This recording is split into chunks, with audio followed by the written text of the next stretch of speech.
Philosophy Roundtable, Postmodernism 101001101, Cultural Transcendence, Post-Truth Nihilism, and Global Transhumanism.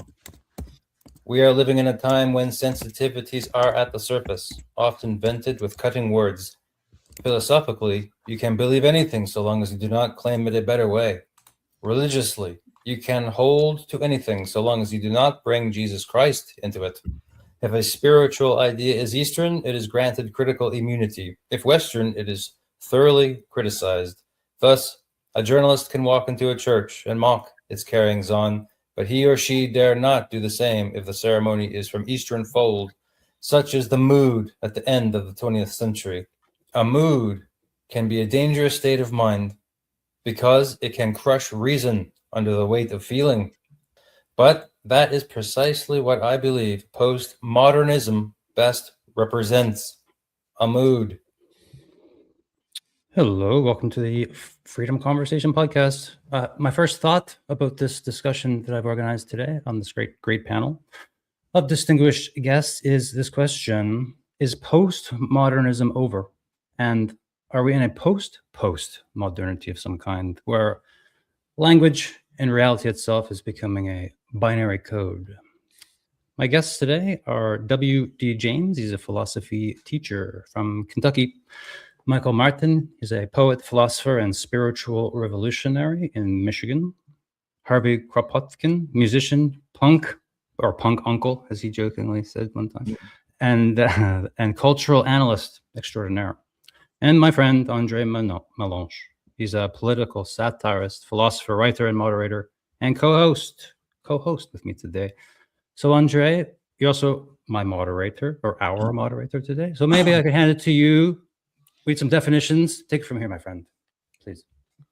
Well, thank you, David, for this introduction, and especially for this this quote that I find very enlightening. And toward the Enlightenment, when we talk about postmodernism or modernism, I just want to start with the quarrel with between the ancient and the modern in the 17th century, between the old school who wanted to teach ancient Greek and ancient, classical literature, classical philosophy like Aristotle, and the new, I would say, the modern intellectual at the time in France, when they wanted to promote a more modern, a more contemporary academic background, and that was called the quarrel between the ancient and the modern. And I think every era has this, existential debate. What we're seeing now with modernism, with the Enlightenment, the emergence of science, and the postmodernism era, which was very well described in the quote that you read. In my opinion, we are facing something that is not only civilizational; it is existential. It is an existential leap, and I think the conversation we'll have today will permit us to go a little bit more deeper into definitions, why we're using the word modernism or postmodernism or post-postmodernism. I think that because we don't have a better word to describe reality now, and I think one day somebody will arrive with a word or an expression and it will make a consensus. But now I think we don't have this type of definition. And I think maybe WD could elaborate more on the definition that he has of postmodernism. Sure. Thank you, Andre. There are two shorthands that I use just as sort of rough and ready ways to think about what postmodernism or postmodernity is.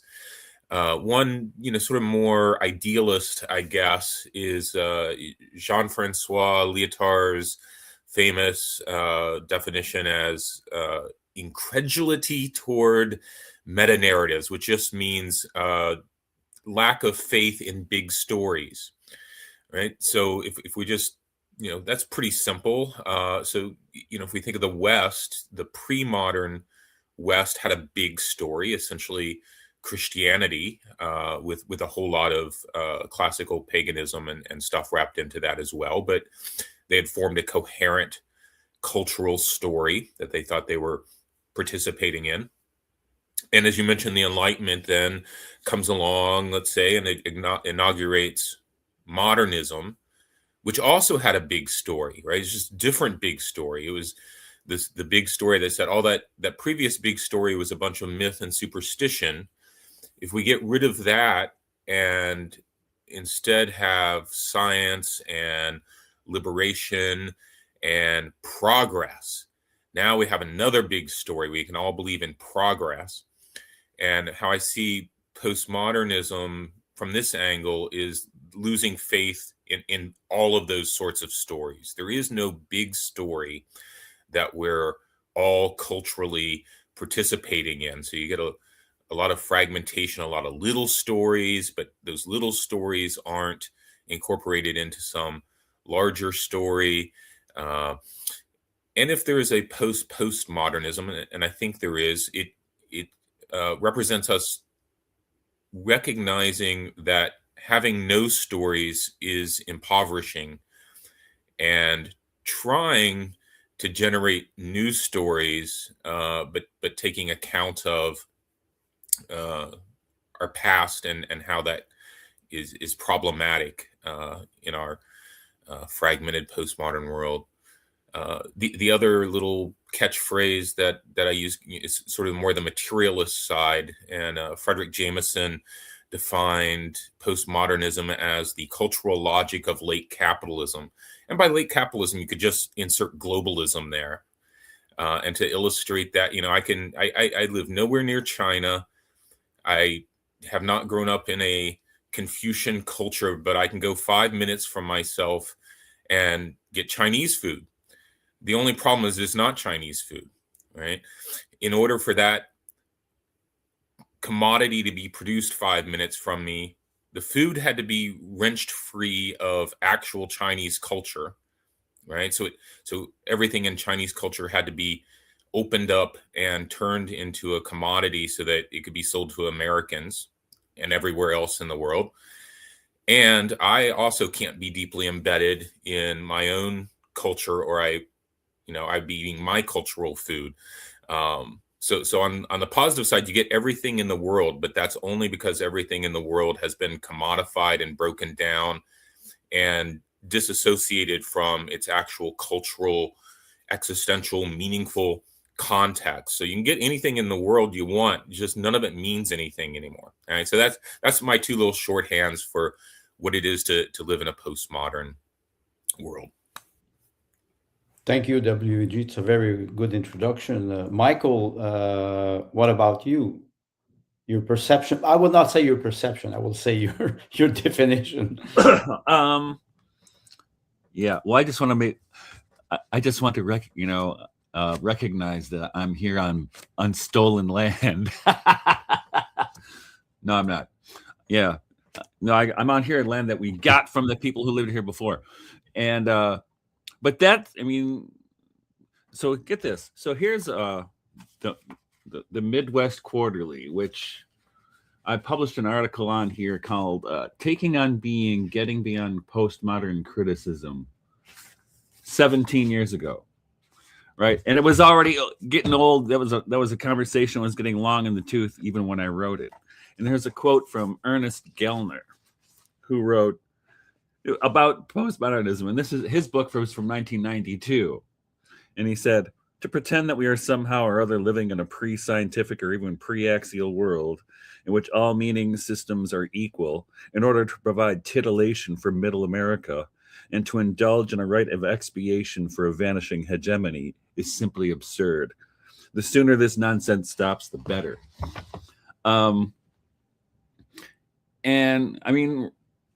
So all the things Wiley said are true, but just opening up my X this morning, postmodernism is all over the place, right? Where in fact, look at our panel today.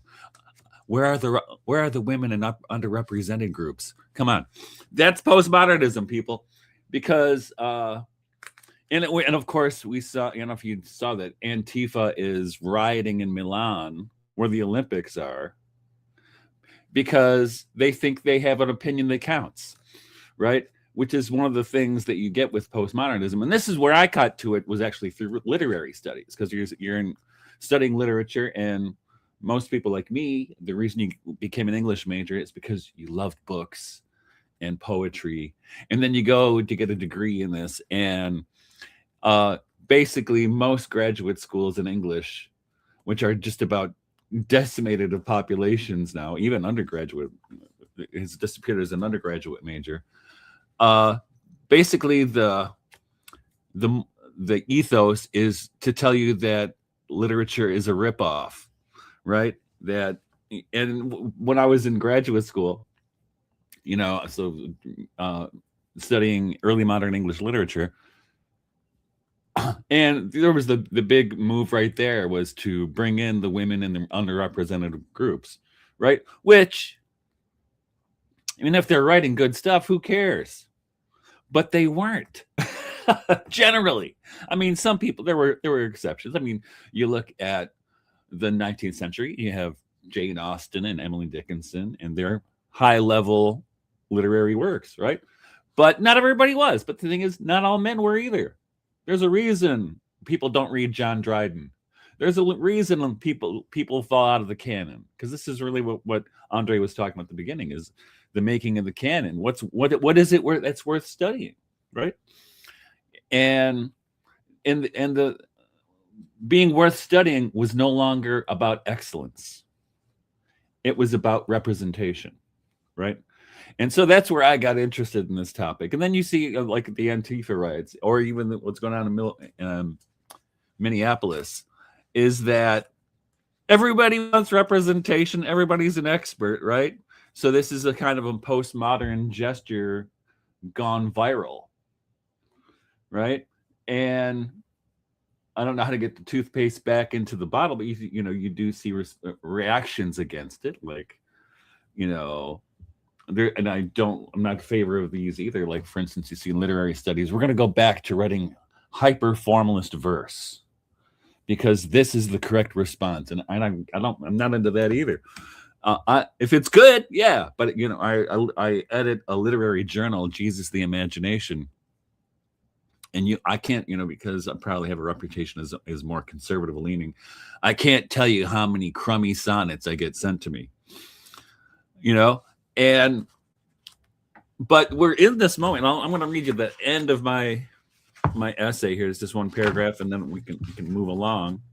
So, and actually, it's kind of funny because this essay won an award, and they flew me to this college to give a lecture, which I was surprised because it's a controversial thing even when I wrote it, to give the finger to postmodernism. But here's how I ended it. So what do I recommend as an alternative? A return to romanticism? The resurrection of meaning?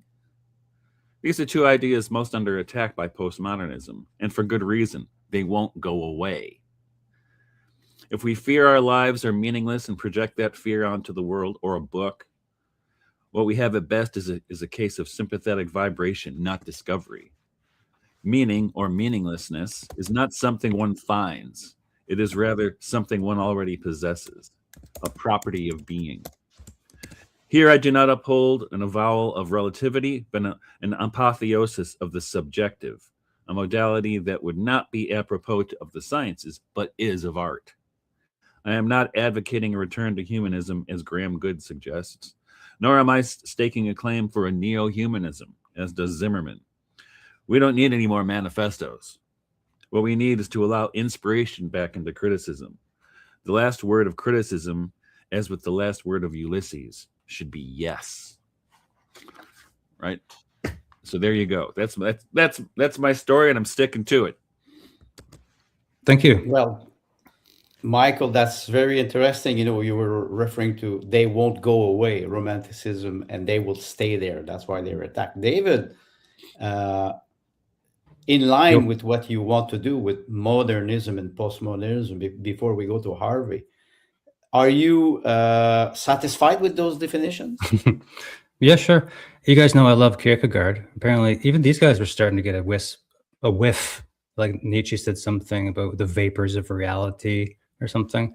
But here's a quick quote from Kierkegaard. I'll use him to think for me. So, in the concept of irony, and maybe Harvey could somehow shoot us off into irony, because I do not understand this, how irony fits into this whole thing. So that fascinates me. So maybe we could sort of start to get into that area. But anyway, so Soren Kierkegaard, in the concept of irony, I guess that's a book he wrote, presents irony as a cognitive and existential posture. He distinguishes between pure irony, a private contemplative stance, and irony as a position, a public performative attitude. For Kierkegaard, irony operates as the phenomenal, what appears to the subject rather than on being or essence. And finally, it suspends judgment about existence and essence, allowing the subject to maintain a negative independence from reality. Oh my God. You can just bang your head against a wall rather than read this stuff to try to understand it. And it's happening in our world, for God's sake. So Harvey, you take it from here, my friend. What is postmodernism, and do you have thoughts on irony at all? Yeah, I think this will actually work because so I want to talk about for this 2-minute intro. So I really like WD's overall definition. Thank you. That helps kind of contextualize the larger, 2,000 years of history into some quick, quick blips, right?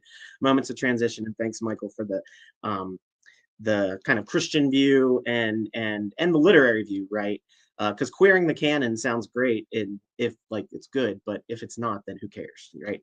So, and I'm right there with you on that. So I've been reading a lot of Byung-Chul Han. If you've read my Substack, you know this because it's like all I talk about these days. The reason why is because I think to understand postmodernism, we need to understand the economic material basis of all this stuff, right? We got big giant data AI servers that are eating up actual resources so people can have like AI porn and other obscene, and I mean obscene in the actual definition, I don't care if people use AI porn. I think it's gross and weird, but it's a waste of resources, right? And that's the most extreme example, but I think it is a perfect example of the fact that what we would call use value, exchange value, under sort of a, industrial or, sort of understanding the fact that there are uses for things and there are exchange values for things, right? I sell the steel on the market, I sell and buy energy, I do this, whatever. Beyond the use and exchange value of the actual market, there is an emotional component to this whole postmodern thing. The performativity, again, wanting to be part, wanting to be represented. I read this, oh my God, I read this Substack by this woman with a PhD the other day that was talking about how the white people in Minnesota should be doing it this way or that way because, it ignores the Black experience. And I'm like, is that really what we're talking about if you're trying to have some sort of solidarity with this horrible thing happening around you? Like, and it's just indicative, it's illustrative, I think, of the larger, the whole identity politics thing is this, I want to be included. I want to have my feelings acknowledged. And under emotional capitalism, which is essentially what consumer culture is, right? Social media, all this stuff. What it is basically it's selling you an identity or a product. It's creating a need through racism, classism, transphobia, take your pick, whatever you want to feel oppressed by, right? Or experience that, right? And then it sells it back to you. And then you perform by showing up at the Olympics and doing this and that and the other thing, or whatever that might be, right? So it's all about this identity, this performativity, and it's all induced by social media, marketing. I mean, this is all the same stuff that's been happening for 30, 40, 50 more years, really. And I think irony as a performative attitude, like you were talking about, David. I don't know specifically, I haven't delved specifically into irony, but irony is definitely one of the postmodern forms that initially was utilized as a way of critiquing things, but as a performative attitude, as an ideology almost, it becomes, I don't know, dehumanizing. I'm not even sure what the right word is, but it erodes your ability to critically engage with other people who are different than you, and it erodes your ability to connect with people who are Christians. You know, I'm an atheist. That's no secret, but that's not, you should be able to talk to other Christians. Like, just because I have some identity doesn't mean that, like, you shouldn't try to find some sort of spiritual thing. So I think this irony and this sort of negative attitude about grand narratives, religion, you know, things that actually give people connectedness and rootedness to the earth and each other, by critiquing that and blowing that up, you're giving people nothing. Their only identities left are consumers, and all they do is consume. And Byung-Chul Han talks about emotional capitalism and digital psychopolitics, which I think is a good jumping off point, because it really is about the colonization and the control of your emotions through the social media inducements, through the notifications, through the way that stories are framed, right? Through the media lens. All of that stuff, it's psychological stuff that is happening around you, that is constantly nudging you. And if you're not critical of it, if you're not critical of the hidden oppressions and that type of language, you're going to end up being, I don't want to say victimized of it. We all have agency, right? But if you're not cognizant of it, you will become victimized by that. So I don't know if that was totally clear, but I think I threw a lot of stuff at you there. I wanted to come from the digital lens, because I really think the current postmodern world, through this technology and the feelings that are induced in these technologies, are the things that are nudging people to be more, you know, MAGA over here or left coast over here or whatever, instead of just thinking critically about what is actually in front of them. So that's where I view the danger. Mm-hmm. So maybe we'll do another round with all of this. Keep it going, like a little more on irony, maybe, and then I'll just throw in a few more little nuggets from the philosophy professor, rest in peace, Michael Sergru, who I was listening to. He said things like, "There's no totalizing discourse within postmodernism. Postmodernism interrogates facts of the world. It's an organized set of emotions." And as you were alluding to, Harvey, something about this totalizing constraint of meta-narratives. So, Andre, you want to take it from here, man, and lead us through another round? Well, let's say I really like what Harvey was saying about the difference between feelings and fact. And today, postmodernism is supposed to bring, rational science, which we have some quote unquote, yes, which we have some definition or some expression like, I believe in science. Wait, science is a process, or science is a religion? And we saw what happened with the COVID mandate and the power grab of I would say, the globalists. And in a sense, I think Harvey summarized it very well. The society dehumanizes us, keeps us in the state of consumerism, and we cannot get out of it without the religious factor. Not only the religious factor, religare means in Latin, bring people together. And then you can slowly reintroduce, if you want, you can reintroduce faith, spirituality. But I think, in my opinion, we are arriving at the end of this era. That's why we are asking ourselves the question, what comes after postmodernism? And maybe that would be interesting, because yes, metaphysics and irony. Harvey was mentioning irony. Irony, I use sarcasm a lot in my writing. And one of my friends said, you use it too much, because sarcasm, when you go too far, you dehumanize the critic. And maybe that's a question for all of you. Do you think that critical thinker today, they are minorities? Like we say today, every minority has its agenda. Do we think that critical thinker, they have a place in the society that we live in now, postmodernity, and maybe what is coming after? That's a question for all of you. What about you, WD?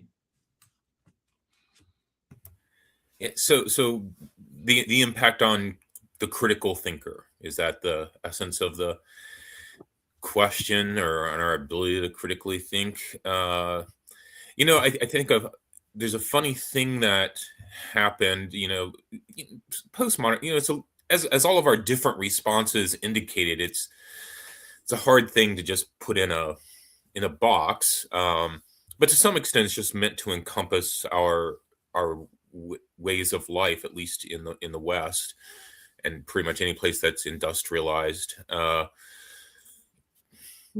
For the past 50 years, really. But I think an interesting thing happened, right? So all of this is supposedly born out of these various critical approaches, and they're supposed to be radical and all this stuff. And but those things became the dogma, right? If you think of woke or whatever label you want to put on it, in the past 15 years, it's become mandatory to adopt what started as a critical discourse and to hold it dogmatically, right? So it started as criticism, but like criticism is the last thing it wants. And so I think that does actually mark an interesting transition where all of this, these ways of thinking that are meant to undermine, to put a positive spin on it, they're meant to undermine structures of domination, let's say.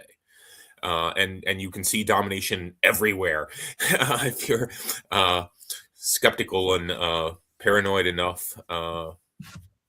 Hermeneutics of suspicion is a little label, right? You can see it everywhere because it probably is everywhere. But so it was meant to undermine all this stuff, but in the last, but it took control of all the institutions, right? So first the universities, pretty much. But then, this other weird thing happened. The corporation, especially the huge corporations, went for it, right? They became the DEI enforcers, right? Which how does that work, right? If this thing that's supposed to be the criticism from the bottom gets taken up by the overt power structures and goes, yeah, this is great. So we're, I think if there's going to be critical thought now, it has to be counter the critical tools, right? In some way, and maybe this is what bounces off what Michael was saying. There are things that won't go away, right? Romanticism just keeps coming back. Broadly, I think every countercultural movement for the past 400 years has been romantic, more or less, right? It's the thing that keeps coming back to telling the machine or whatever. No, that's not the whole story. And I'm gonna try to break you up a little bit and create a little human space here.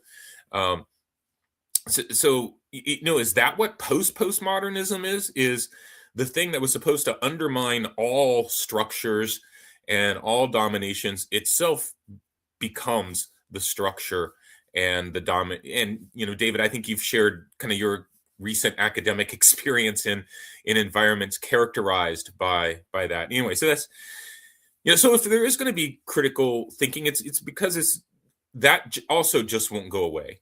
We do actually have minds, and we aren't ever thoroughly propagandized and all of that stuff. And so critical thinking still is just whatever it always was, and it's one of those things that also just keeps coming back.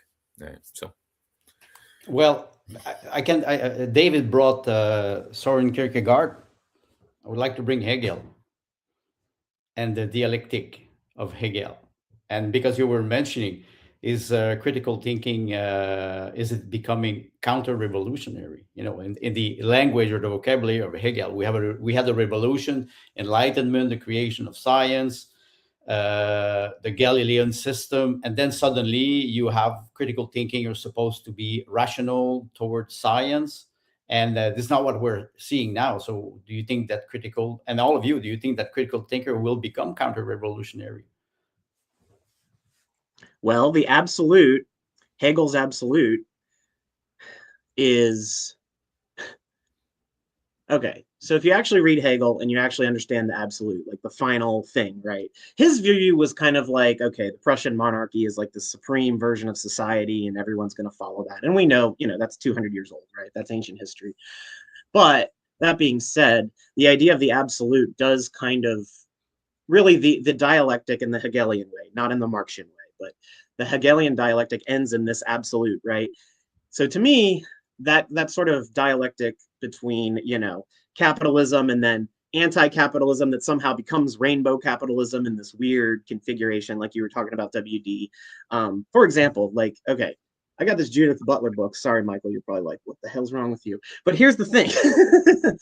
This book was once radical in maybe like 1989 or 94, whenever it came out. Mhm. Nowadays, it is required reading for maybe like the first chapters are pretty good, but most of the book is just pretty much literary analysis it's just not great. Anyway, the point is the fact that that's like required now, or at least implicitly in the ideology, to me indicates that there is something Hegelian about it, in the sense that the dialectic of capitalism just keeps reabsorbing all the stuff. You can see it with like the New Left, right? The New Left becomes the me generation in the 70s, and then it becomes the Wall Street acquisitiveness in the 80s. And then all of a sudden the people who are New Left in the 90s are now voting for, whatever else. Like, you can see how all these movements get co-opted. And I do think there is something Hegelian in that, which is kind of scary. I don't know. I'm not really sure what to do with that, but I think there's something there, Andre. Michael? Yeah, I think there's a lot of things there. I mean, there was a tweet by somebody in 2018. I thought I saved it on my phone. I can't find it, but it was classic. It was like, we're in the age of woke capitalism, where people who pretend to hate capitalism, are basically, they're turning to profits. Like, it's like the Starbucks Marxist, right? And there's a lot of them out there. But the weird thing is, we talk about critical thinking, Andre, right? So I taught in colleges for, I don't know, 20 years, something, 25. And every syllabus has critical thinking as a course objective. And very few of those classes ever taught critical thinking, because they teach things like Judy Butler as dogma, right? So what the hell? And can you, Michael, Judith Butler's gender studies. Yes, that's right. Okay, but they teach that or whatever. That was the book I just showed, Gender Trouble. Every time I see Judy Butler, I think of that scene from Austin Powers. That's no late. That's a man. But here's a quote from my boy, and I know Wiley likes this guy, Nikolai Berdyaev, because I think it perfectly describes, academia, which I know very well, which is a bourgeois thing, and they all have, well, I'll tell you what Berdyaev says, and he wrote this probably in 1936 or so. The highly cultured man of a certain style usually expresses imitative opinions upon every subject. They are average opinions. They belong to a group, though it may well be the imitativeness belongs to a cultured elite and to a highly select group, right? And that's what, what they call academia is a herd of independent minds. Genius has never been completely able to find a place for itself in culture, and culture has always striven to turn genius from a wild animal into a domestic animal. And that and so many things, like the hegemonic discourses, the critique of hegemonic discourses are now the hegemonic discourses. Talk about postmodern irony, right? And it just gets to be absurd, right? But it reminds me, I don't know if you've ever read or seen, I don't know if it's in the movie, but in the book for sure, of The World According to Garp, there's this whole cult that shows up about Ellen James, who was a girl who was raped. And because when she was raped, whoever rapist cut her tongue out. So all these women cut their tongues out in solidarity with Ellen James. And the Garp character, who's played in the movie by Robin Williams, says, so what am I supposed to do? Cut off my prick because this happened? This is, it was and this was at the beginning of this kind of absurdity that was creeping in, I would say, post-1968 into college campuses, where can anybody just make sense, right? And it doesn't. And it's basically a situation of lunatics running the asylum. And here's when I'm going to get real conspiracy theory on you right here. My suspicion is You know, I never thought about things like this before, but I saw something that I guess there's evidence that a lot of what was going on in the hippie movement was a CIA op, including Charles Manson, right? And, you know, like MK Ultra kind of stuff. And, you know, like that was the time when the CIA drug a whole city with LSD. Yeah. So, you know, when you find out stuff like that, it was in France. I think it was in France. In France too, yeah. Yeah. And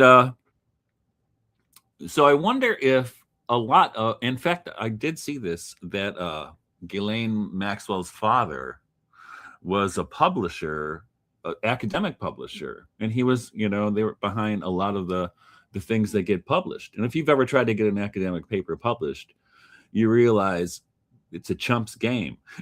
It's a chump's game. And it's not about necessarily free inquiry or original ideas. It's about go along to get along, right? Which is why it's absurd, which is why it's falling apart, which is why it's imploding on itself, because it's a ruse. So I do wonder if part of the postmodern project, as we have inherited it since 68, and there have been some great thinkers. I mean, I think I think Derrida is a great thinker, you know, but I think there's a lot of Bush League deconstructionists out there who don't get it, and they're adopting what they think, or were adopting deconstructive poses, right? It's a posturing, it's cosplay is what it is, right? But you have thinkers. I think one of the most brilliant thinkers of the last generation or two is Yulia Kristeva. I think she's just brilliant, and she's an original thinker, and she defies categorization because of that. In fact, I'm so glad that she didn't show up to this conference which she was supposed to be at a few years ago. I went to. I was afraid I was going to embarrass myself by gushing. Hi, really glad. Big fan. You know what I mean? Which is, you're not supposed to do that in academic conferences. But I think and what this begs for me, this begs the question of what is the spiritual impetus behind these movements? You know, and you can call it spiritual, like, you know, God and the devil kind of stuff, or you can just call it psychological. We're going down. Thank you for opening that road. Continue your thought, but that's where we're headed, my friend. That's after COVID. You know, as they keep saying, it's the meme, right? It's like COVID. Conspiracy theories 37. Really, everybody else 0, right? So I'm willing to believe anything. I'm getting to be a flat earther, and there was no moon landing, right? Because I just figured out that we've been lied to and managed for such a long time, and not only as far as information, but even as far as the things we eat here, especially in this country, in the United States, right? Let's talk about this juxtaposition of transcendence and immanence. And just for the record, the word immanence, the state of being immanent, the state of dwelling within and not extending beyond a given domain. In philosophy and metaphysics and theology, immanence would mean the concept of the presence of a deity in and throughout the real world, the idea that God is everywhere and in everything. This contrasts transcendence. Okay, boys, the rabbit hole is freaking wide open. We're headed to transhumanism town over to Harvey. I don't know, dude. Something's going on, and clearly we're peeling the fucking layers. And I don't know where it's going to go, first of all. Anyway, who's next? Maybe I can just quickly go back to what Michael was talking about. I took a little bit some note because I like what he was talking about. You know, when he was referring to academia versus genius, how you nurture a genius or a creator, and what are the goals today of college, university, and school. When he was referring to deconstruction reality, referred to Jacques Derrida, and he referred to Julia Kristeva, which is very, very interesting, because this group of intellectuals. They had a huge influence in the academic world, and it was like, and I like what Michael was saying. It's like we are a fan of them. I've studied Derrida, I've studied Bataille, I've studied Blanchot, Nietzsche. You cannot be a fan of Nietzsche because he's dead. You will not see him in a university, but you can still, I would say, worship him up to a certain point. And I think today, when we arrive, like Michael was talking about, we want to question everything. He was mentioning flat earthers. Now I'm starting to watch some video and I'm saying, wow, the narrative is rational. Why not? What happened in 1969, in July 69 with Apollo 11? We so don't trust nobody. I don't even trust myself, so it's not very complicated. And this is where you have to ask yourself, if I don't trust myself, who do I trust? And maybe that's a question, toward what you were talking about, David. Postmodernism, since 1960, I read a book, and I comment this book from Michael Jones. Title is Libido Dominandi, Sexual Liberation and Political Control. And in this, he's describing 100-year psychological manipulation of minorities, starting with women, then with Black people, then after that with lesbian and gay, then with trans people, and every time there's a sexual connotation behind, because if you don't have a moral code inside of you to control or tame your desire, somebody will do it for you. And this is where I think we're heading now, or we are already in this. Then if we don't have any moral code, like Harvey was talking about, capitalism or the end of capitalism, we will replace it with what? Total control, totalitarianism, maybe. And yes, the idea of where do we go? Are we at the surface of this, or are we going deeper? David, you talk about postmodernism and this 1 and 0, the byte system. Are we in this? Are we just machine? Okay, I'll hand it over to whoever's next, but saying that I trust this good earth, nature, biology, and my intuition. I have faith in those things. They're real.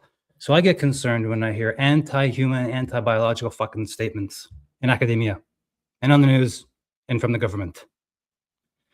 Michael Martin, I know, is quite passionate about this particular topic. Wokeism, and the anti-human depths of this disgusting, I'm sorry, I'll use the term, dark problem in society. I don't know, man. Well, anyway, it's an uncomfortable topic also, for God's sake. Well, it's okay, but you mentioned the trans thing, right? Which is, that to me is the apotheosis of postmodernism, because there's no reality. It's whatever I say reality is, which is not, I think, at least the impulse you saw in Derrida, for instance. That's not what he was really starting out to do. In fact, it's interesting to watch Derrida, and I love to see thinkers who develop over time, which means they're honest, right? And I think certainly toward the end of, in the last decade at least, of Derrida's career, he was basically becoming a negative theologian. He was an apophatic theologian, which is what he got there through grammar, right? Through the interrogation of the impossibility to speak, to really say which is really, I would suggest that is a problem it's a spiritual problem, right? The limitations of language. Wittgenstein does the same thing, right? But which is why Heidegger turned to poetry in the last part of his career, and to the Greeks, right? Because he realized how impoverished the German language is. And I think there is certainly a case to be made about that for every language, that there's impoverishment. If just look at an old dictionary, like say 100-year-old dictionary, and look at the homogenization of language across the United States, for instance. And I'm sure it's the same in Canada, right? And when I was a kid, when you would drive across even the state of Michigan, the voices on the radio would change. And if I went to the South, they would really change, right? And the things they talked about were different, right? Now you go across the country, they all sound the same. It's like homogenization. But I was, so I was just actually, before I came in here, just watching the insanity of the world, I was in the kitchen and I hugged my wife. And I said, you know how they say touch grass? And she'd never heard that. I was surprised. I said, and I had to tell her what it was. I said, well, you're my grass. You can't, this is real. When I touch you, I know this is a real thing.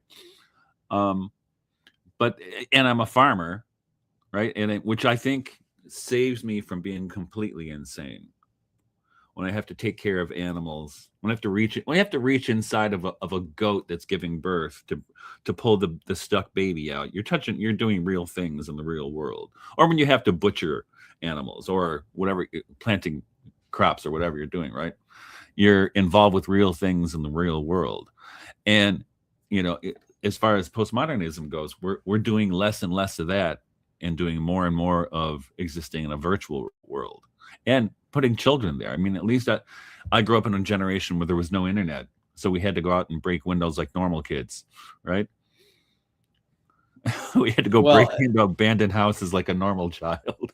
Michael, you refer to maybe what David was talking about earlier, transcendence versus immanence.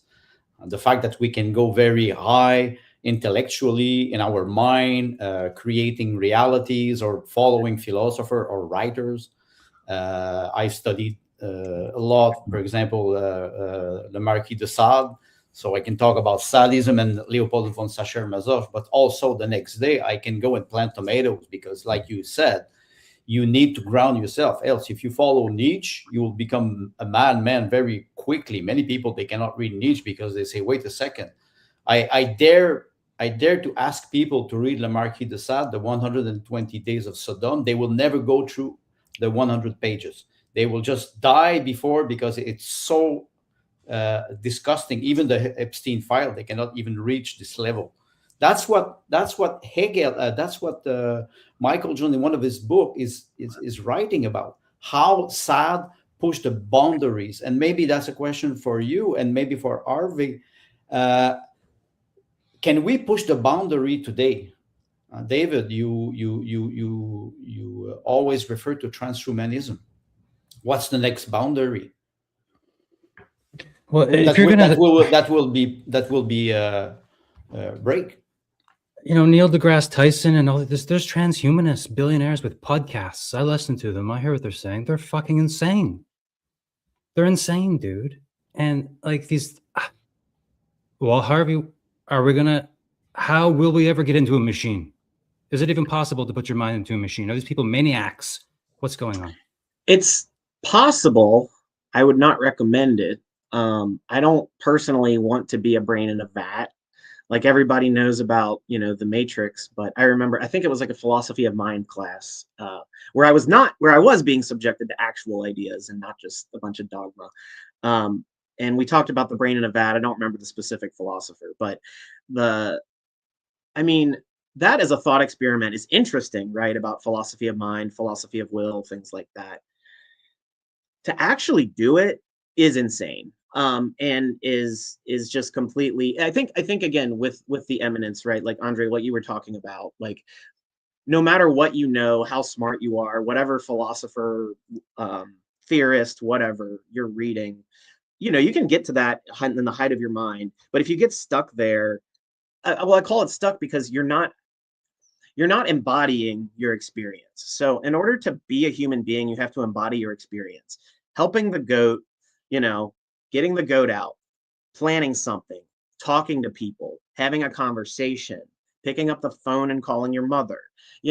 These are things that are normal human activities. Like abstracting our experience through screens and maximizing our gamification of everything is the neoliberal trap. I mean, it's complete colonization of your mind. And as intellectuals, you can get stuck there And I do think that, going back to the trust, what you were talking about with trust, the problem with encountering all of this stuff and being critical of it is you end up in a place of nihilism where you can't trust anything.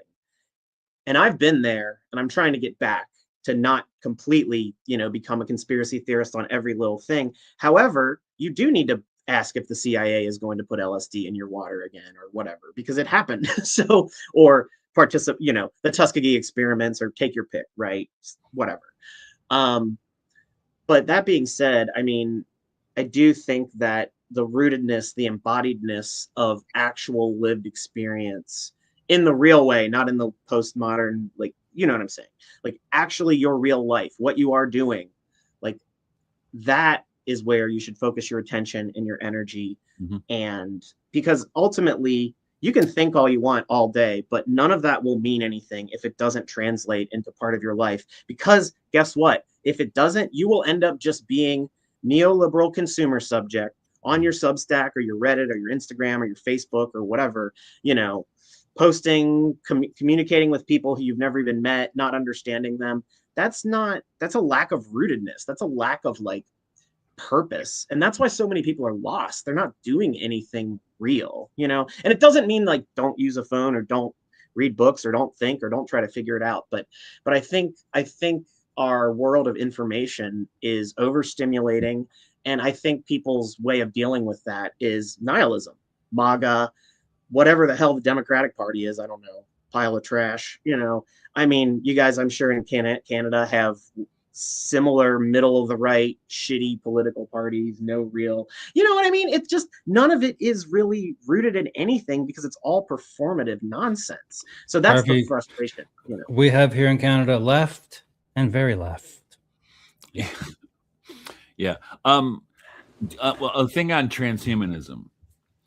So 2005, I think it was, I published an article in some obscure journal called Meditations on Blade Runner, where there was just at that time, there was starting to be a few squeaks. In fact, one of the people who actually wrote a book about it was Francis Fukuyama, like the worst neocon ever. But it was a great book. It was a really good book. Our Post-Human Future, I think it was called. Really good book. And he I don't know how he got co-opted by the World Economic Forum, but he did in the meantime. But so I wrote this article, and I used to teach. This was a composition class in college, and I would do transhumanism as a theme. So I used I think The Nightingale, the story by Hans Christian Andersen, where everybody falls in love with the fake nightingale, and the new one, the real one atrophies. Basically, everybody forgets about it because they get, attracted to the shiny object. But then talking about the actual implications of transhumanism. And I remember the students telling me, Dr. Martin, this ain't never going to happen. I said, okay. I said, watch. When you're my age, it's going to be happening. And I'm sure they're all going, damn, he was right. But the other thing, so 2012, I was teaching a summer course, and this article just suddenly appeared out of no place called After-Birth Abortion, Should the Baby Live? Which was put out by a couple of legit academics. One was from Australia. They're both from Australia. One taught in Italy. The other one taught in Australia. And it was only about 3 or 4 pages long, so I used it in my class as a critical reading experiment. And I would give it to the students. I would just sit there and watch them while they were reading it. And it's advocating infanticide, and they'd be reading it, and their faces would become horrified. They're like, "Oh my God, what?" And they'd look up at me, "What's he making us read this for?" But when I last taught, which was 2 or 3 years ago, I gave the same assignment, and I gave it to the students. They're looking through it. They didn't get it. They didn't see that it was horrible. And that was just in 10 or 11 years. 10. That's interesting what you're mentioning, Michael, because you were teaching for a long period. You could see it through your students. And I would like to go back to what Harvey was talking about, and what you were saying about Francis Fukuyama, the end of history. the arrival of paradise, which is postmodernism. I want to go back to what Harvey was talking about, and I want to rewind the tape, because he said one word: incarnation. And rewind the tape. I'm sorry, I will betray my age, 4-track tape or whatever you want. Hey, I was there too. I was there too. Tail end. Okay. So I want to go back maybe to WD with Thomas Aquinas, and the concept of incarnation, the Christ, and the idea that we are not just matter. We are more than that. We're spirit. And how can we rehabilitate or reinstore a certain level of spirituality in a world would be postmodernism? What do you think, WD? Let's go back a little bit to the past, so we can maybe create a new future. Yeah, incarnationalism would be the past of some sort. I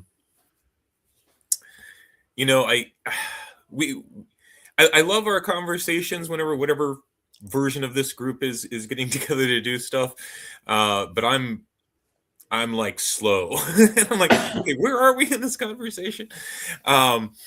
So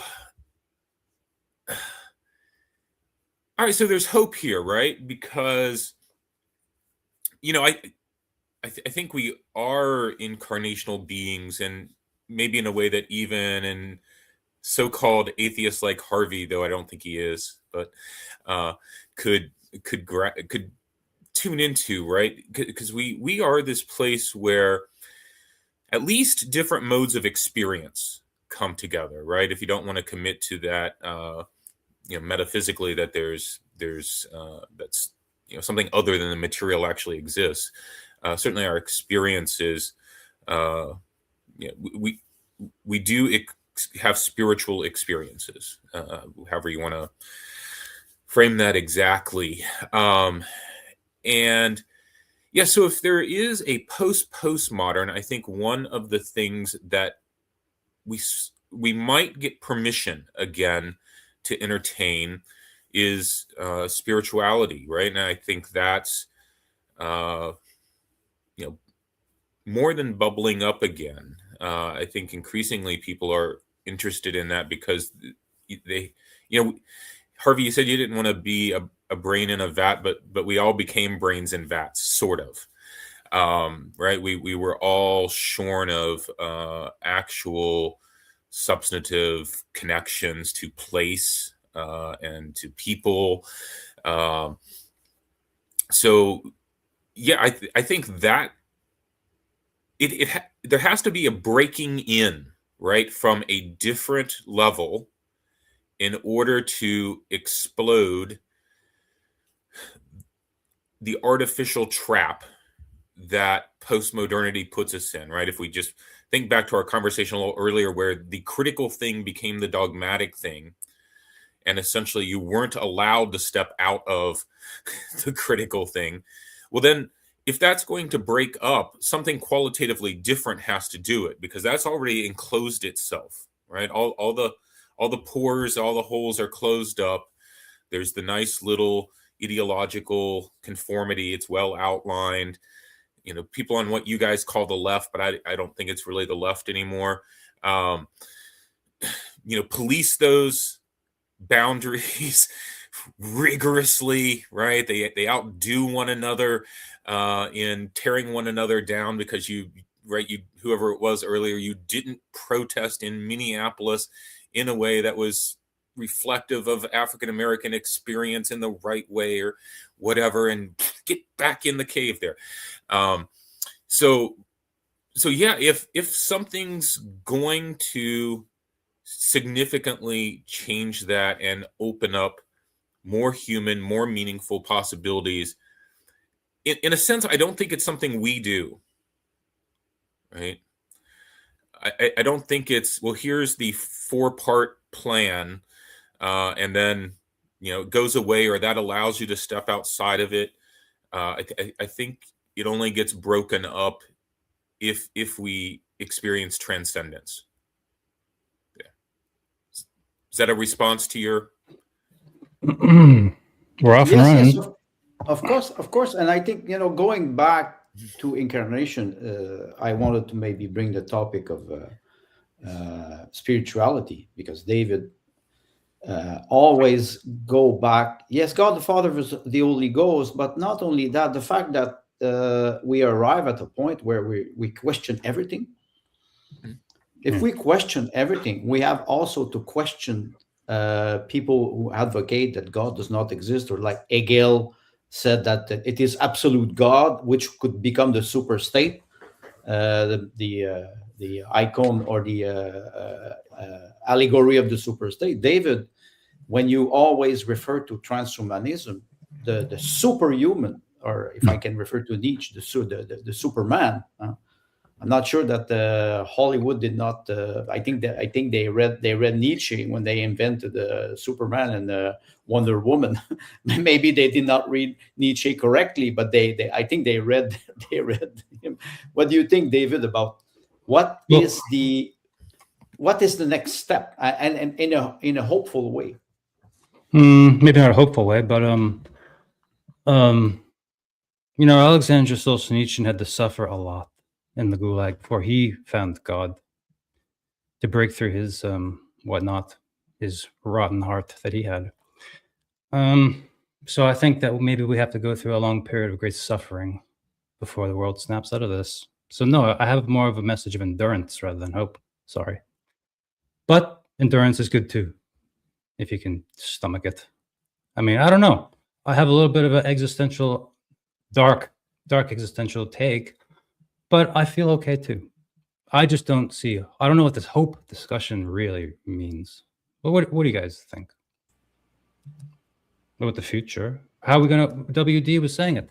Somehow we got to break in or snap out of it, or to have a spiritual moment, for God's sake, a revolution of spirit and goodness and whatnot, friendliness, fellowship, whatever.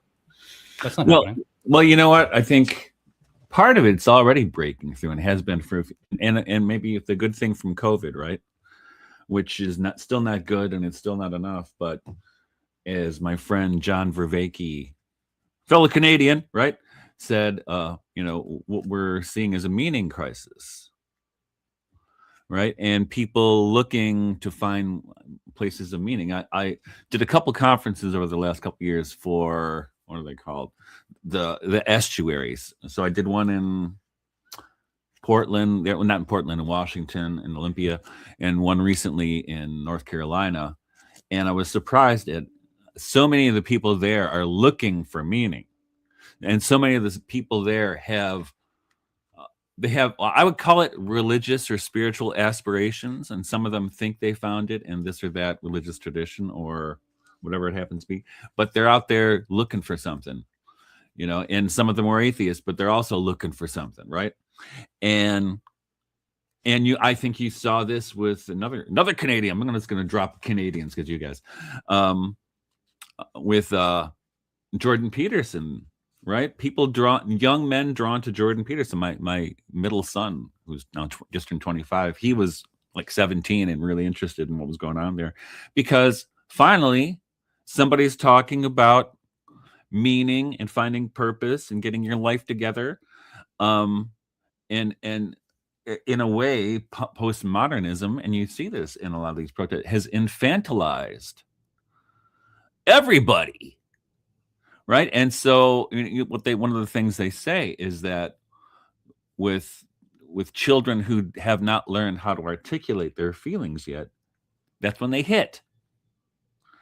And you see a lot of that in the violence that arises around these kinds of protests, right? And I always tell people it's like it's Oedipal rage is really what we're dealing with here. We're not dealing with this. They're not mad about the state or whatever. They have all these unresolved psychological issues because they never. And this is one of the things I think that's at least helpful in religion. At least you have a system of initiation that. But if you don't have that, and you don't have the tools of transcendence, for instance, and it doesn't have to be a religious context. I mean, I think a really important literary critic is George Steiner. And one of his best books is called Real Presences, because he talks about, that there's a kind of literary criticism that's not literary criticism. That is, he points to Madame Bovary. A good example is Ulysses by James Joyce, is really literary criticism of the Odyssey without being literary criticism, right? Harold Bloom called this agon, the struggle with the master, right, with the father, right? And I think there's something to that, but we live in a generation, if we looked at incidents of divorce and fatherlessness and things like this, or the breakdown of the family, whatever you want to call it. I think the violence you see permeating culture, and the emotionalism, even more than the violence, is directly connected to this kind of repressed Oedipal rage. And I think, in a way, we could even say postmodernism writ large is Oedipal rage, right? It's, I want to kill the father. So you want to kill the Western tradition, or whatever you want to kill. It's Oedipus, and you go back to Freud. Yeah. Ancient myth. Ancient myth. Well, and nobody reads anymore, right? I mean, I think if you read Freud, whether you agree with him or not, all of his pretty much all of his insights were based on his deep classical education, right? Exactly. David always mentioned, we talk about, postmodernism, modernism, or Harvey was talking a little bit earlier about data center. And we have those centers, or those web server that consumes a huge amount of energy and water and rare mineral. And where are we going now? Good. Thanks, Andre, because I actually wanted to lead us that direction too. And I'll just add to your question. I noticed something, whether you're on the left or on the right, religious, not religious, whatever you are. People in this world, everybody right now, has an existential question in their mind about AI. And the question is, where is this going? We're embracing it. It's helpful, sure. For now. So over to you, Harvey. I mean, data center, AI, postmodernism. Digital psychopolitics, it sounds like you're asking me about. I would love to talk about that. All right. So, yes. So AI is it is the existential question, right? And it's happened so rapidly that even as intelligent people, which we all are here, coming from our own positionality, experiences, whatever, various academic backgrounds, either as a student in the current world, which I'm sorry, sounds terrible, or, I quit over 10 years ago, so I'm a little out of it, but I was raised in it, right? So as intelligent people, AI is existentially problematic, I think, for pretty much everyone. Like, my parents are worried about it, my friends are worried about it, people I talk with at work don't even think about it, because when I bring it up in meetings, they look at me like I'm crazy, as if it's, Microsoft Copilot and all these things are these magical tools that will increase productivity, which I guess that's true if you're like summarizing, something that's really dull and boring, like a legal document. Sorry, Peter, catching strays over here, but I get that, I guess, because that's basically the same thing as the Excel spreadsheet of 1994, right?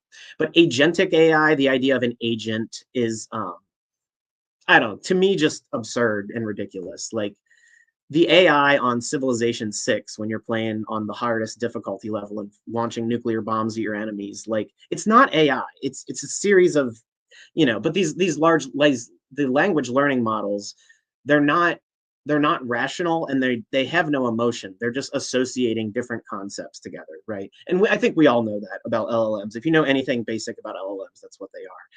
But the whole narrative around it, all of it is, in my eyes, performative bullshit.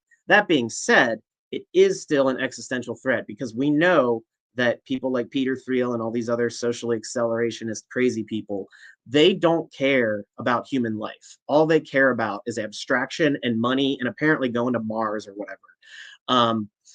And so maybe they are the true atheists, and maybe you're right, WD. Maybe I'm not. But that being said, it is an existential problem and one I'm dealing with. And I don't know. I'm not sure the solution other than saying no and refusing to participate in various pieces of it. I think a boycott, a spiritual boycott, is maybe the way I'm thinking about it.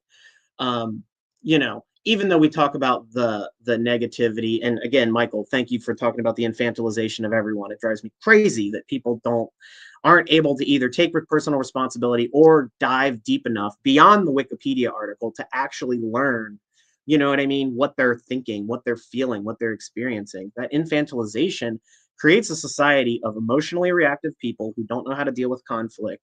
And then they outsource their feelings and thoughts to ChatGPT. That is extremely disturbing because, I mean, it's one thing like, okay, so let's talk about like 50s, 60s psychoanalysis, right? You're the neurotic stay-at-home mom.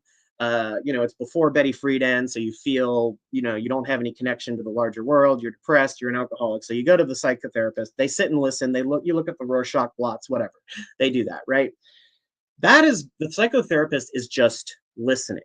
It's just listening and trying to get those repressed, like you were talking about, Michael, the Oedipal pieces out, right? Now it is, okay, we're either going to pay this private pay therapist or, well, our insurance probably won't cover it, at least in this country, because everything's privatized and crazy. So we outsource that to ChatGPT, which is inherently positive about you. So no matter what you're doing, even if what you're doing needs to be stopped for your own mental health, it will keep you, encouraging you to do it in this relentless cycle of positivity. And when they rolled out, I don't know if it was 4 or 5, I can't keep track. I don't care because I think I think AI is evil, which is another discussion. But the endlessly being in this positive loop, you never figure out how to deal with conflict.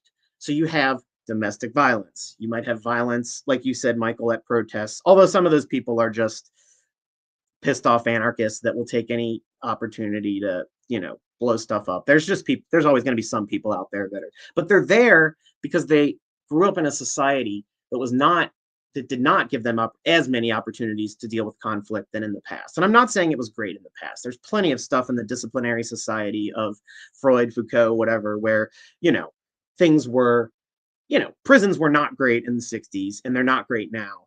But the point is, overall, there are less psychological resources and spiritual resources, really, that are encouraged in our society because in the West. And because of that gradual despiritualization and dehumanization, dehumanaturization, I guess I have to say, it is an artificial trap, like you said, WD, and groups end up just being the crabs and they just pull each other down into the bucket. And guess what? We're all getting tossed into the, tossed in the boiling water and sold for, 500% profit.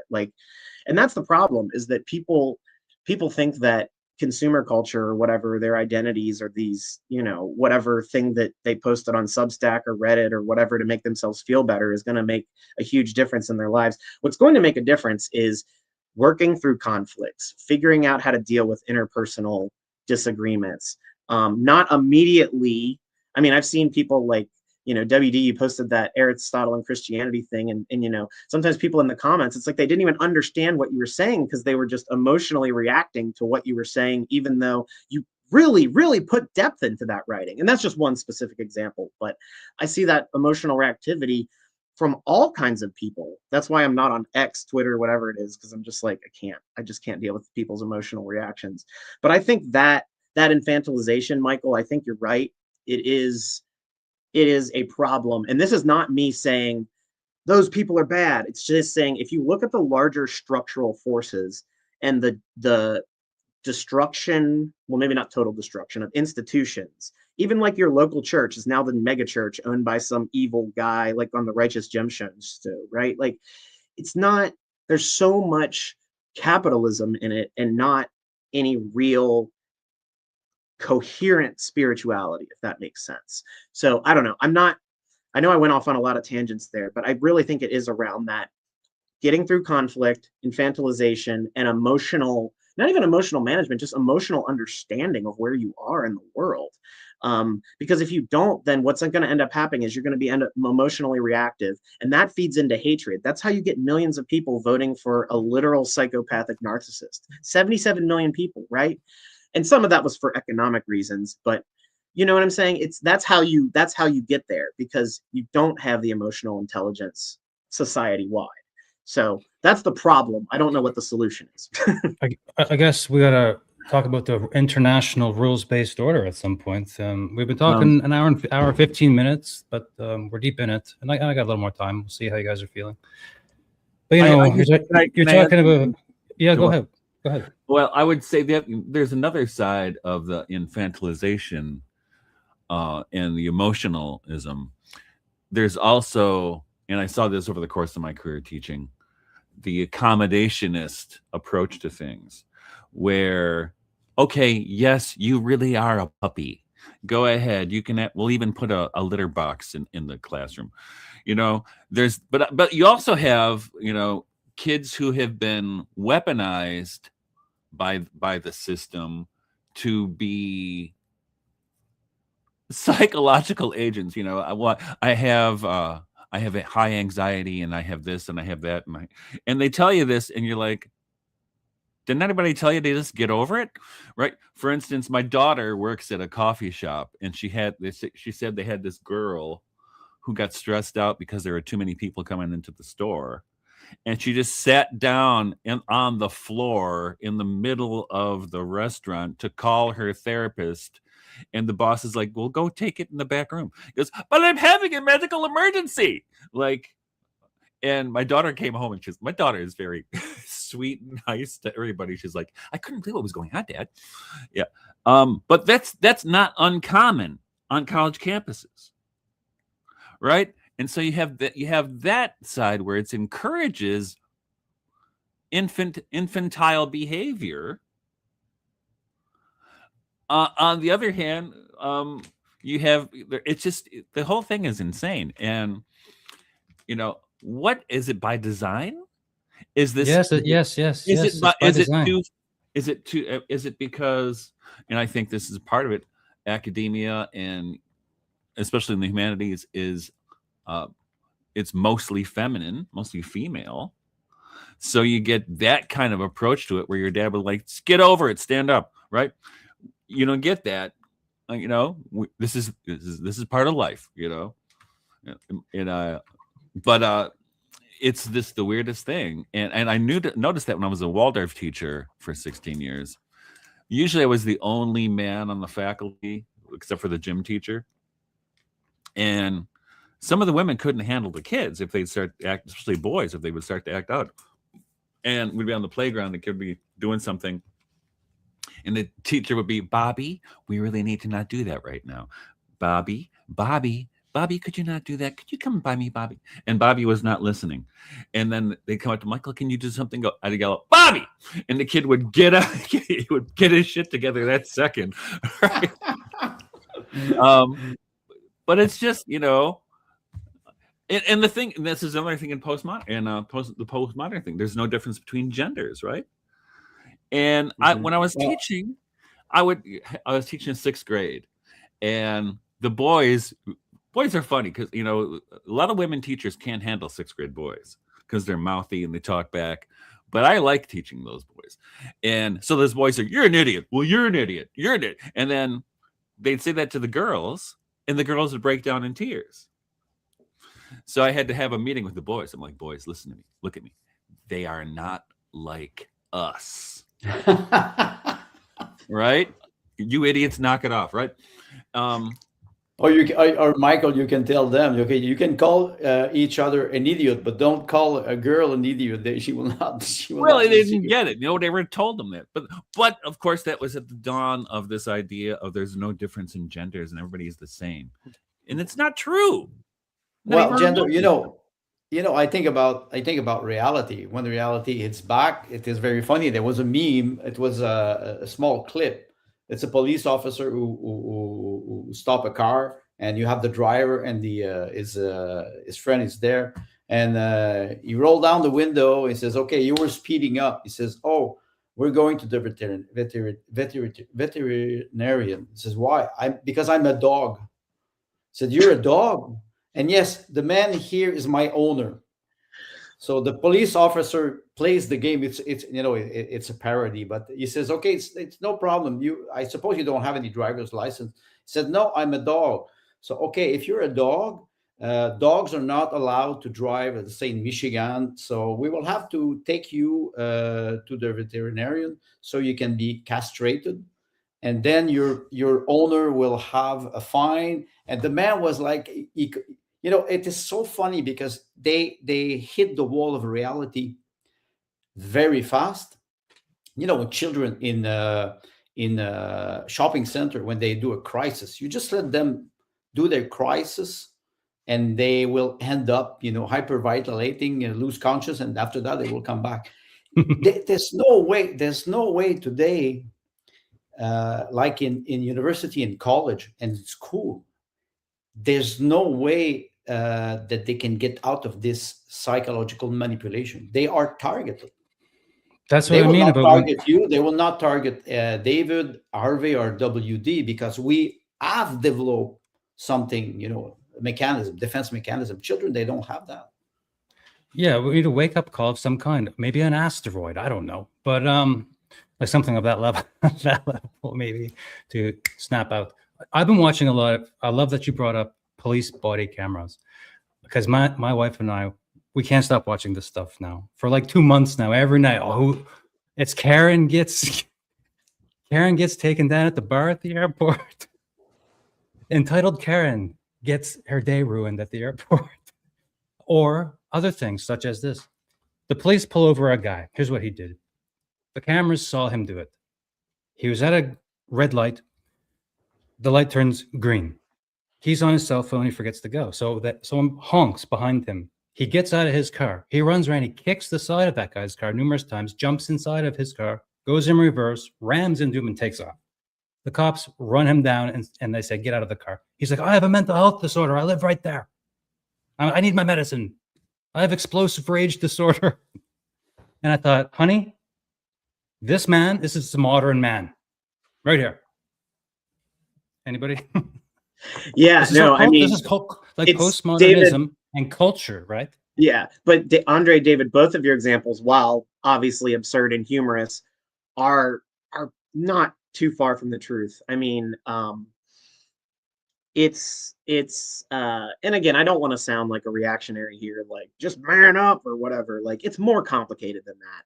But that being said, there is a level of, you have to take responsibility for yourself and your actions. And my thought is, look, if you want to be a furry, that's cool, but don't expect everyone in society to want to do that. Like, I don't expect people to like my crust punk band. Like, nobody likes that. Like, nobody likes music like that. I intentionally, like, we make the music we like to make. We know it's going to be marginal. We know we're never going to make money. We know what we're doing.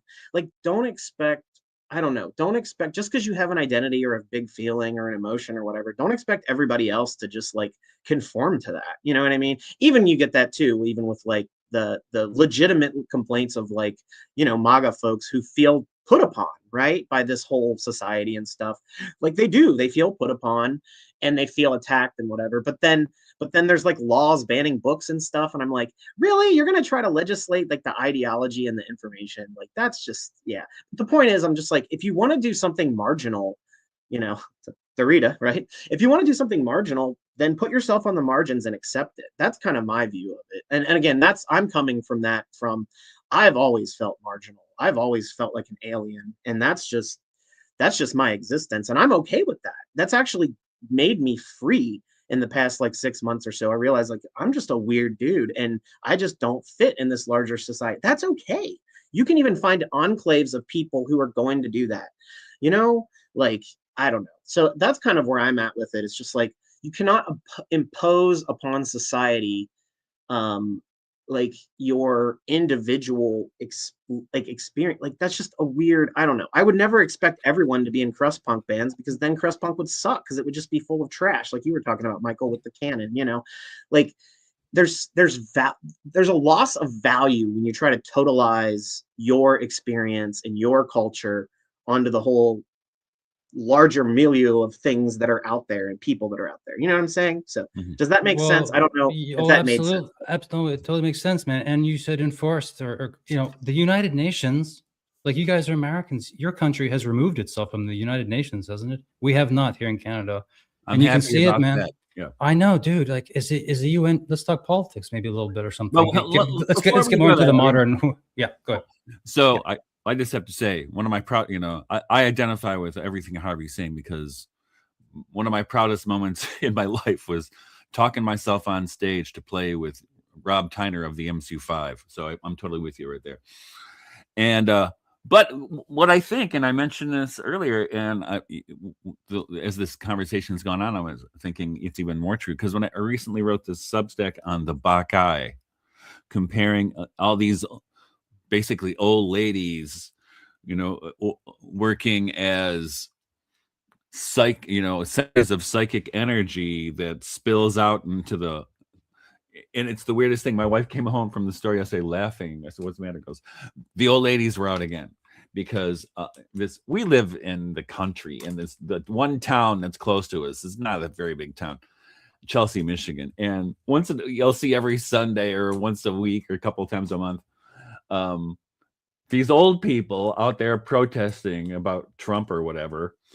And it's hilarious because they're, you know, they look pretty feeble. They're not revolutionaries, you know what I'm saying? But it's a weird cultural phenomenon. But the point I'm trying to make is when I wrote that piece on the Bacchae, thinking about the play in particular, which I've taught many times, and thinking about, we mentioned Freud, you know, Freud drew a lot of insights from Greek myth and tragedy because it applies. They I don't know, you know, what those Greeks were doing, but a lot of what they was embedded in those myths. I don't know this word. What is the Bacchae? I don't know this word. Well, the Bacchae, it's a play from Euripides. Lysistrata, and it is interesting that you're mentioning this because the Bacchae in this play, it is women because it's during the War of Peloponnese, and the women, they want to do the strike of sex. No, that's not the play. That's the Lysistrata. The Bacchae it's the cult of Dionysus, and what happens is yes, it is. But if I refer to the play, it is quite funny because they pretend to be revolutionary, or that's Aristophanes. Yeah, this is where they are weaponized, and yes. When you want to be like Harvey mentioned, you want to be marginal, or you want to distinguish yourself, you know, being somebody, meaning, you know, existence, essence, existence, and being, you have to get away from the mob. You don't have the choice. And then after that, you can come back through the community. I'm sorry, it is Plato. We go back to, we always go back to what you were talking, Michael. Romanticism will not disappear. All ideas that are universal and that they will last in time. But like David said, what will come after what we're seeing now? Transhumanism is coming. How people will react toward a car without a driverless car that will hit a child. Who will be responsible? And how will you guys react when the day comes very soon when a robotic dog walks up to you in the park and says, "Show me your goddamn vaccine fucking passport"? Yeah. Something like that. Anyway, where I was going with that, though, was that when I would talk to students who were psychology majors, for instance, and I would ask them if they had read Freud or Jung or Adler, and they hadn't. And it's interesting. I have been thinking for a long time. I would love to see the return of the golden age of psychoanalysis return, because that was, whether you're talking Freud or Jung, whoever, what undergirded that was trying to understand one's life and trying to find meaning in understanding. What has happened in the interim is the medicalization of that field. And so it's no longer that, it's diagnosis and medication. Well, like that poor girl that my daughter was working with, right? She wasn't given any tools to work through that by her therapist. Except for, here, take this pill. Right? And that's the I think, that's transhumanism.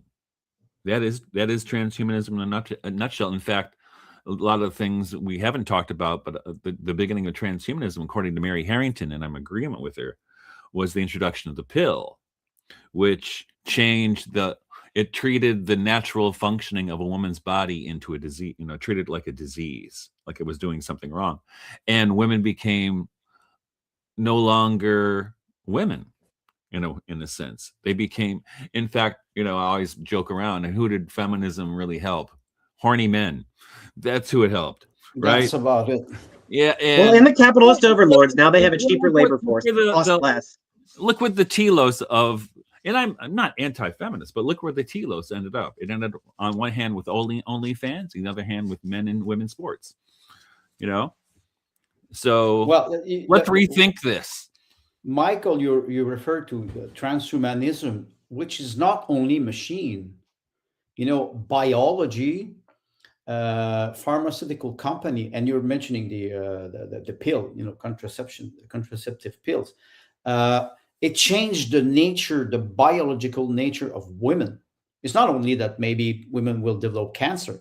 It changed their biology, and I can refer to RFK when he's talking about estrogen in water. Men are feminized through estrogen. It is a fact. It is a scientific fact. It is not. I'm not inventing this. So if you can imagine, they already have this I would say eugenic goal to sterilize people. First of all, to control population. Let's just say it's not a conspiracy theorist. You have birth control. I'm not inventing the expression. Birth control means that vasectomy. How you I'm not even talking about surgery. And sell it as freedom, right? Well, yes, and the Time magazine had a one month they had a young men and young women on the beach, and the title was life without children. So there's no future. In my opinion, the future is through demography.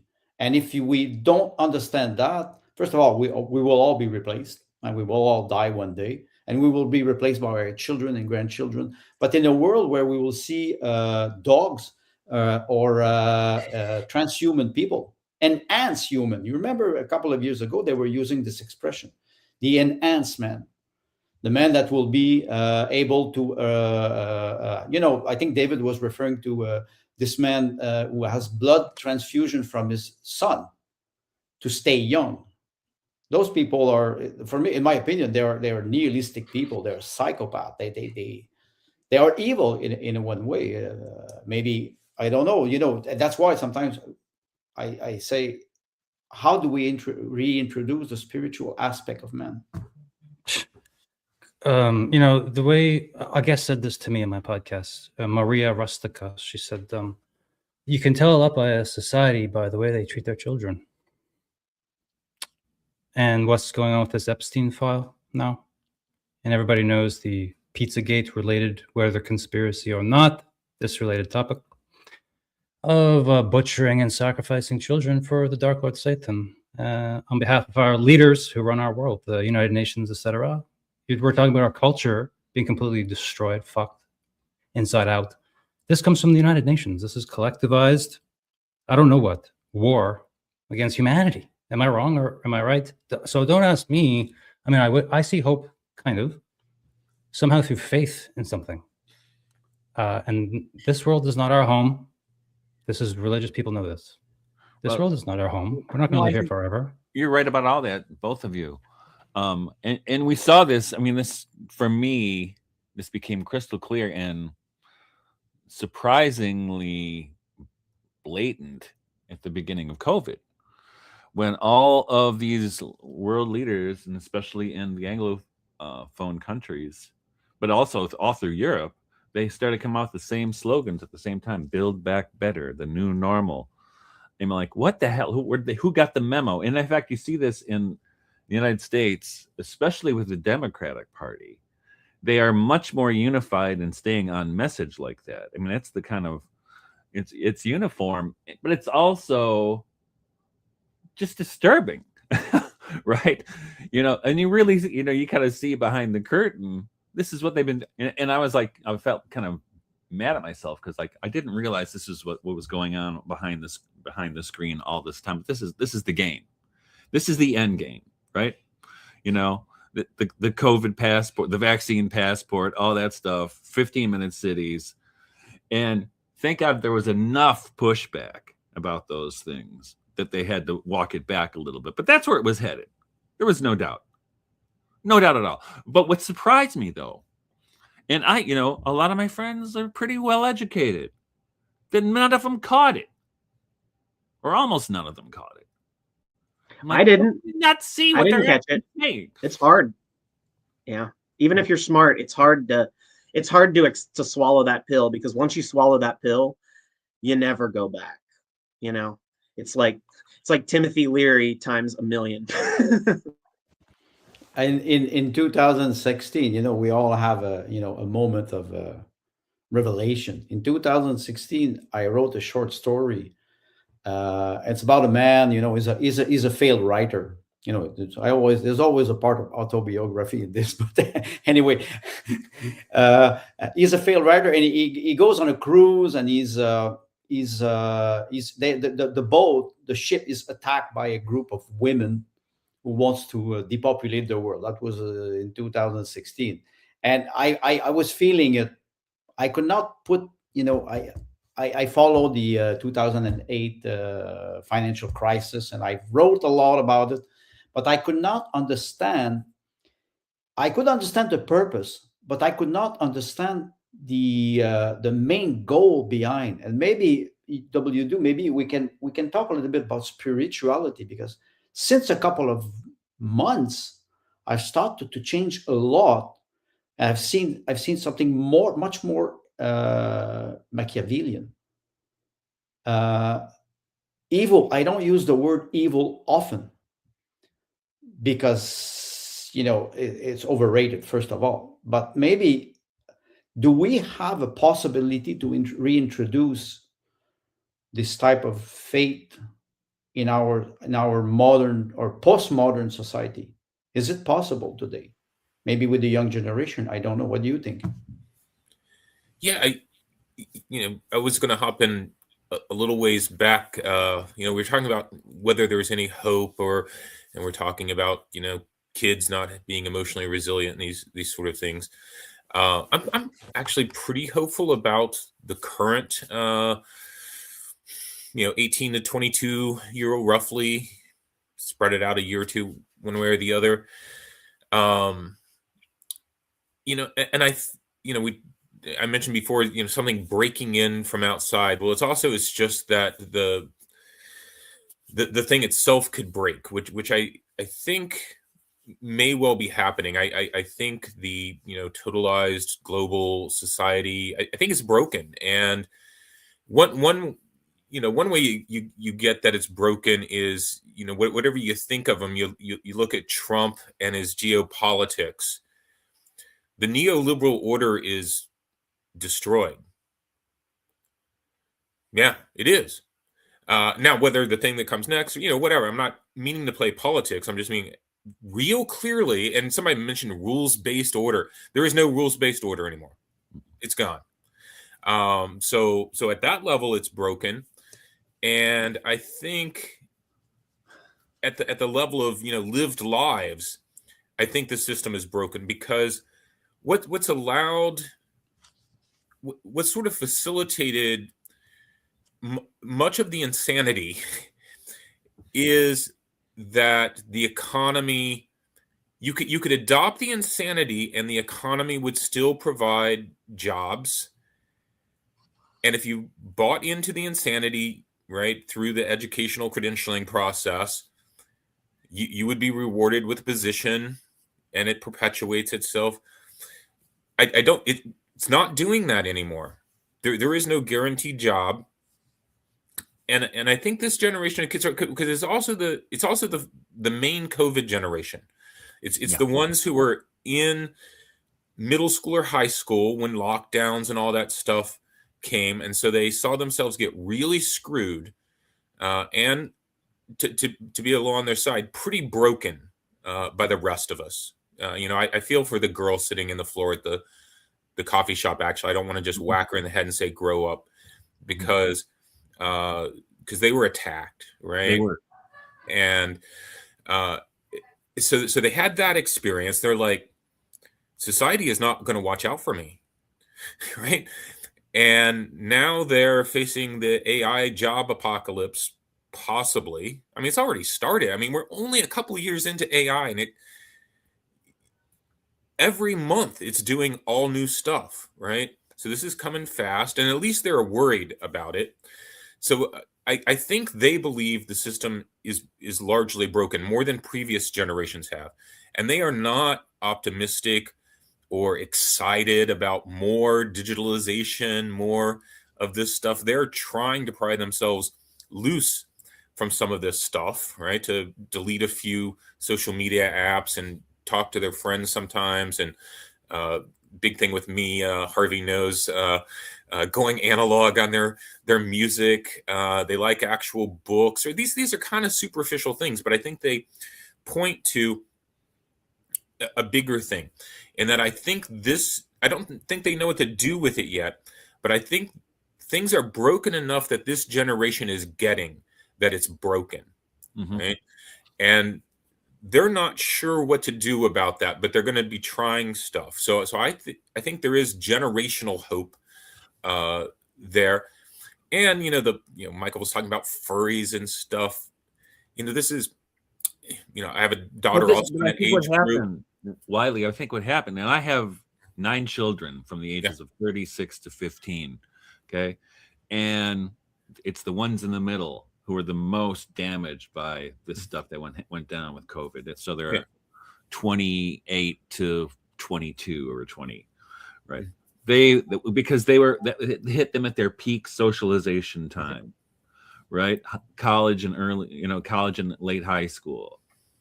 And I'm still pissed off about it. What happened to them? Even though we did we ignored all the rules, right? They said only have 6 people over for Thanksgiving. We already have 9 people living here. Shut up. And we had more people come.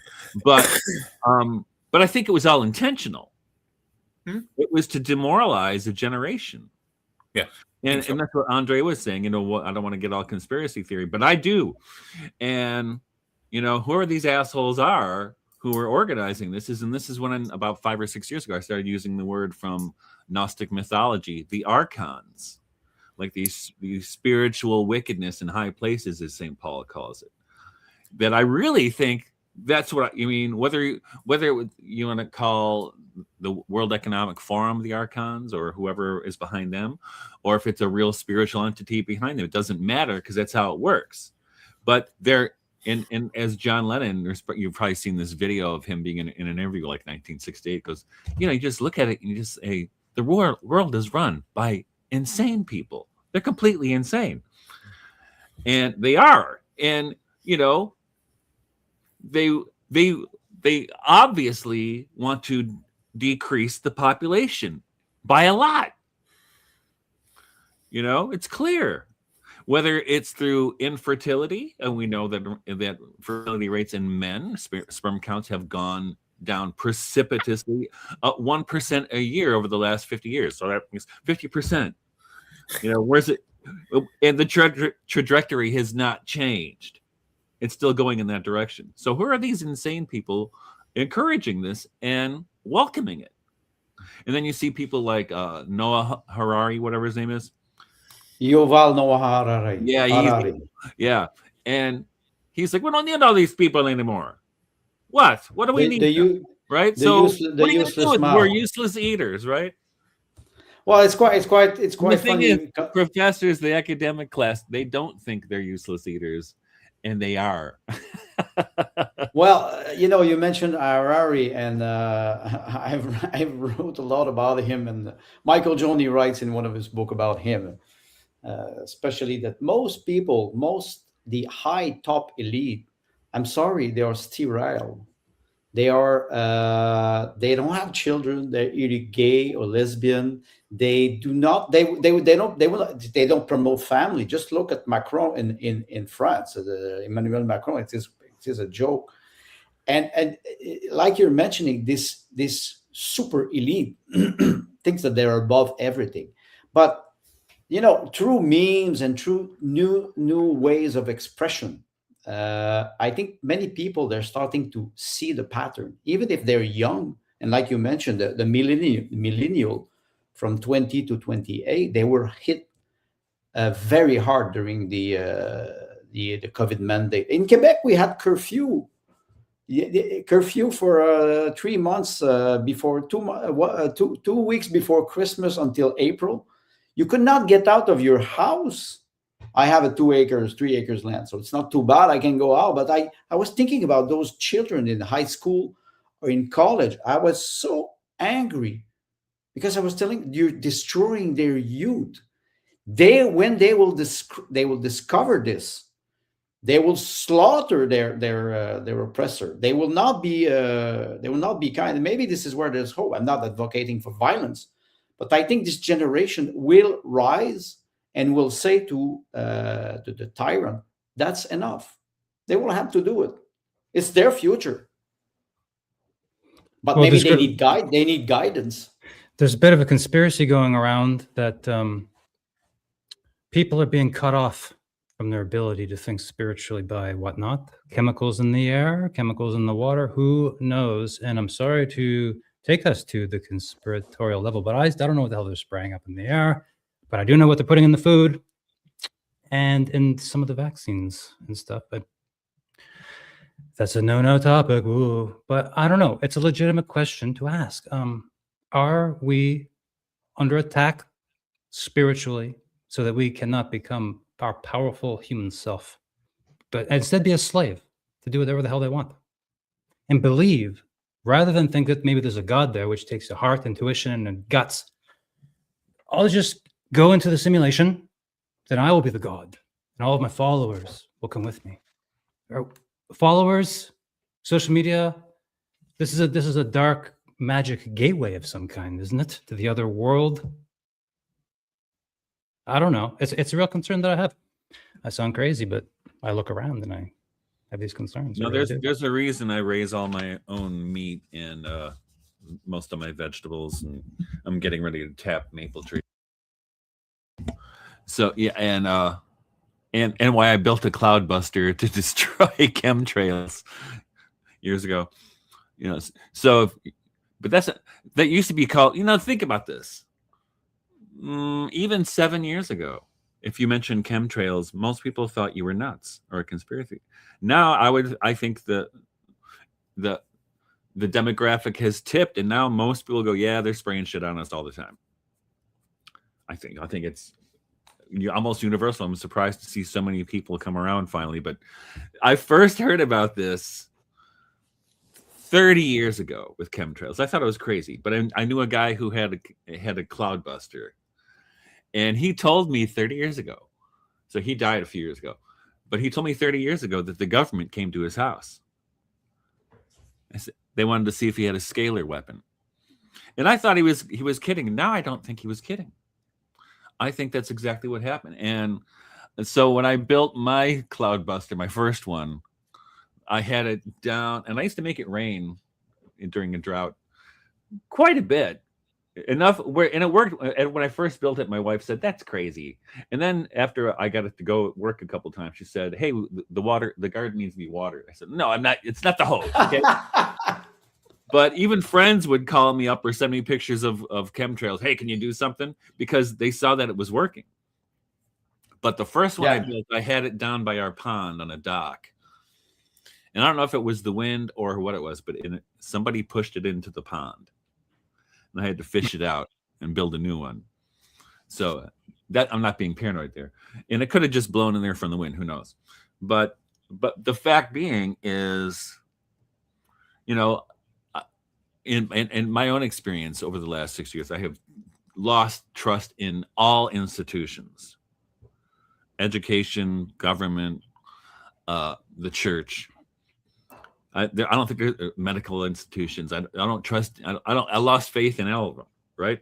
So, which is not, you don't want to go there. It would be nice to trust people. It would be nice to trust the structures, but it can't anymore and be a legitimate human being. So, and which is an interesting place. Now, I don't want to get to a whole other thing, but that passage I read from Geltner earlier talking about the axial age. Astrologically, astrologers are talking about what's been going on in the heavens recently as similar to what happened at the beginning of the last axial age. So what we see in the heavens right now hasn't happened in 6,000 years. And you can kind of see that with, as you were just mentioning, that the rules-based order is gone, right? And I think that's indicative. And with the U.S. pulling out of the UN and the World Economic Forum, I think, and you can tell Europe is freaking out right now. The EU, which I think is an evil organization, is in complete freak out mode, and I welcome it. But I think if you want to talk about hope, watching that be destroyed gives me hope. Because then I think these kids Andre was just talking about who went through such horrors as children will have a world to rise up to. Actually, put it this way, a world to create. Well, Michael, I think about generation, 20 years, every 20 years. Michael Jones is referring to, a civilization or a society like United States, 80 year, the Third Republic. I will just say, I think I was writing the first 25 years of the 21st century, from 2000 to 2025. And, a little bit later with 9/11, but you had this quarter of a century of whistleblower. They were, in the desert. They tried to warn us. Some of us, we wake up, and then suddenly the narrative become mainstream. I think the second half of the second quarter of the 21st century will be a time of revelation. Not necessarily, not just economically, spiritually. We will have to ask ourselves very hard question about what happened since 1789 with the French Revolution and everything that happened since 250 years. This is not, those questions are very important. I'm very happy to have this discussion with you, because David is inviting us. We don't know really each other, but we are able to have a rational and a very passionate or interesting discussion through this, through what is happening now, what we call postmodernism. Yeah, thanks everybody for coming along for the journey, and I'm sure we could just keep going, but I think we've we've unpacked a lot of things. I find hope in cycles. You were talking about, Andre, every 75 years kaputs or something. I guess we have to go through the grinder, but I mean, the grinder will stop. But we're in the grinder, unfortunately. It's just the grinder is coming at us, whatever that is. And people are going to have to take a stand. No, not under my skin. No retinal scan. No whatever. Like, I tried to draw the line of the transhumanist agenda in QR codes, but going to college, I had to bend the knee and begin to snap that thing and do all that stuff. Now my computer's a wreck. I got agents, AI agents, Windows 11, 12, whatever. Like, my computer is a wreck now. AI is taking the reins of my computer and things. So I just see there's this encroachment that is unstoppable of things that I don't want to deal with. these social people who are crazy, driven crazy by this inhuman system. And postmodernism surely is a culprit in this woke, hysterical chaos that we live in the Western world, for God's sake. And I take hope that it will end eventually, and reason and common sense will return. Do you guys have hope that that will happen too?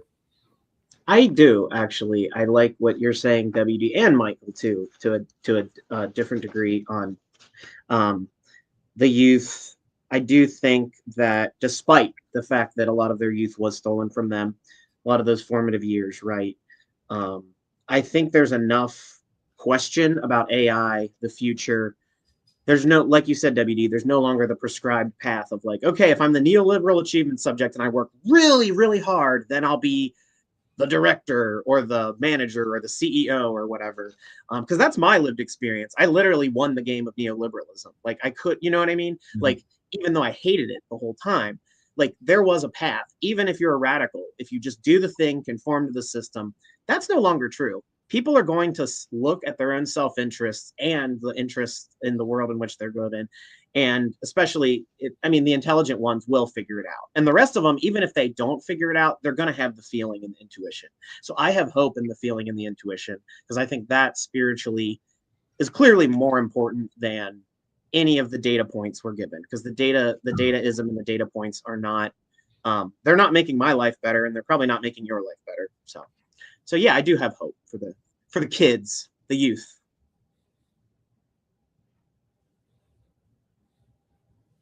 Anybody else for final thoughts? Or is that the final thought? The children are the future. It's a good thought. That's a good place to end. Yeah, cool. Thanks, guys. Great show, and yeah, share it, everybody, if you don't mind. And that is the end. Links in the show notes to everybody's great writing, etc. Bye-bye. Take care. Thanks, David. It's good to see everybody. Have a good one. Thank you for everybody. Bye-bye. Cheers.